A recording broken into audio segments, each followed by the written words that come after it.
بسم اللہ الرحمن الرحیم۔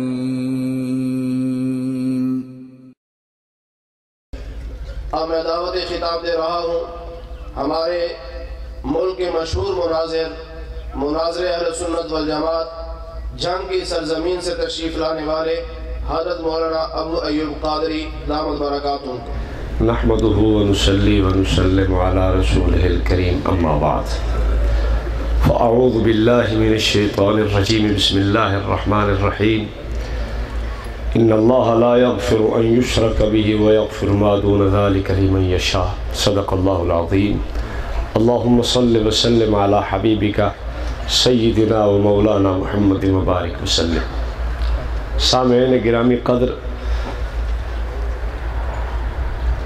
اللہ کریم نے نجات کے لیے چند باتیں ارشاد فرمائی ہیں جن کو قرآن مجید کی ایک چھوٹی سی صورت میں ارشاد فرمایا گیا ہے وَالْعَصْرِ إِنَّ الْإِنسَانَ لَفِي خُسْرٍ إِلَّا الَّذِينَ آمَنُوا وَعَمِلُوا الصَّالِحَاتِ وَتَوَاصَوْا بِالْحَقِّ وَتَوَاصَوْا بِالصَّبْرِ۔ کامیابی کے لیے چند چیزیں ضروری ہیں، ان میں سے پہلی چیز عقیدے کا ٹھیک ہونا ہے، دوسری چیز عمل کا سنت کے مطابق ہونا ہے۔ عقیدہ بنیاد ہے، عمل صالح اور خوبصورت عمل آدمی تب ہی بنا سکتا ہے جب اس سے پہلے عقیدہ ٹھیک ہو۔ عقیدہ ٹھیک نہیں، عمل چاہے کتنے ہی خوبصورت کیوں نہ کرنے کی کوشش کرے لیکن عمل خوبصورت نہیں بن سکتا۔ عقیدہ ٹھیک ہے، عمل کی مثال ایسے ہے جیسے ایک لکھ کے اس کے دائیں طرف آپ صفر کو ڈال دے تو اس کی اہمیت بنے گی۔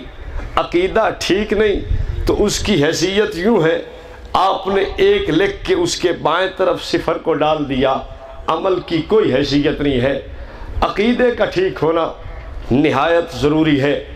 ایمان جس کو عقیدہ کہہ رہا ہوں میں، یہ ہے بھی حقیقت بات، اس سے کوئی مفر اور انکار نہیں۔ عقیدہ ٹھیک ہے، عمل بھی ٹھیک ہو جائے گا۔ اگر عقیدہ ہی ٹھیک نہیں تو عمل بالکل ہی ٹھیک نہیں بن سکتا۔ عقیدوں میں بنیادی عقیدہ توحید کا عقیدہ ہے۔ لوگوں نے اس عقیدہ توحید کی عظمت کو کم کرنے کے لیے شرک کے بوٹے کو اور پودے کو جناب جی اگانے کی کوشش کی کہ شرک کو ہم اس کو پھلنے پھولنے کے لیے کوشش کریں اور توحید کی عظمت کم ہو۔ پھر یار لوگوں نے کام یوں کیا، علیکم رحمت کونین صلی اللہ علیہ وسلم کا ارشاد بھی پڑھ دیا کہ لا اخاف علیکم ان تشرکوا من بعدی۔ بخاری و مسلم دیگر کتب سے روایت بھی پڑھنے لگے کہ مجھے تم پہ شرک کا کوئی خوف نہیں، اس لیے لوگوں نے کہا جو چاہے کرتے چلے جائیں، شرک کا تو اندیشہ نہیں۔ میں نے کہا اگر آپ نے علامہ عینی کی عمدۃ القاری پڑھی ہوتی، علامہ نووی کی شرح مسلم دیکھی ہوتی، ابن حجر عسقلانی رحمہم اللہ ان حضرات کی کتب کو دیکھا ہوتا تو تجھے اس حدیث کا مطلب بھی سمجھ آتا۔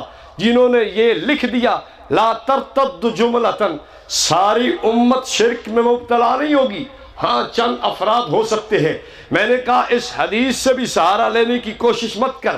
یار لوگوں نے کوشش کی جس طرح توحید کی عظمت کو کم کیا جائے اسی طرح سنت کی عظمت کو کم کرنے کے لیے بدعت کو سہارا دیا کہ یار کوئی حرج نہیں ہے، بدعت ہے کیا ہوا، ایک اچھا کام ہی تو ہے، کرنے میں کیا حرج ہے۔ میں نے کہا اپنی طرف سے میں کچھ نہیں کہتا، لیکن صحابی جلیل سیدنا عبداللہ ابن عمر رضی اللہ تعالی عنہما ارشاد گرامی ان کا نقل ضرور کرنا چاہتا ہوں۔ محدث ابو شامہ نے اپنی کتاب الباعث کے صفحہ 70 پہ یہ قول نقل کیا ہے۔ سیدنا ابن عمر فرماتے ہیں کل بدعت ضلالہ وان رآها الناس حسنۃ، لوگ چاہے حسنہ کہتے رہے، لوگ چاہے حسنہ بدعت کو سمجھتے رہے، لیکن یہ بدعت ضلالت ہے، سنت کی نقیض ہے، سنت کے متصادم ہے، سنت کی عظمت کو کم کرنے والی ہے۔ اور میں بہت بڑے امام مالک رحمت اللہ علیہ کا قول بھی پیش کرنا چاہوں گا۔